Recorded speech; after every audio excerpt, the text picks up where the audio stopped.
হতাশা মাদক দিয়ে দূর হয় না। হতাশা দূর হবে, বলে দিব, তিনটা জিনিস, মাত্র তিনটা। কয়টা ভাই? এক, 5 ওয়াক্ত নামাজ। এক কি? নামাজে আপনি অজু করে সেজদা দেন, ইনশাল্লাহ আপনার মনে প্রশান্তি না আসলে আমাকে এসে বলেন যে আসে না। চোখের পানি, মনের আবেগ যা আছে আপনার ভিতরে, কষ্ট, দুঃখ, যন্ত্রণা, সব আল্লাহকে ঢেলে দিবেন ইনশাল্লাহ। নিজের আবেগ ধরে রাখবেন এখানে, আপনি আল্লাহর জন্য ঢেলে দিবেন। মানুষকে আবেগ দেখা কি লাভ? মানুষ আপনার চোখের পানির মর্ম বুঝবে?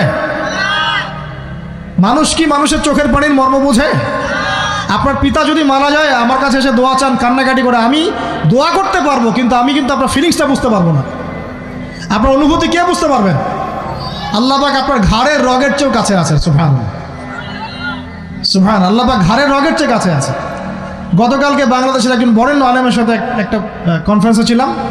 উনি বলছিলেন যে এক ব্যক্তি, এটা শোনেন, এক ব্যক্তি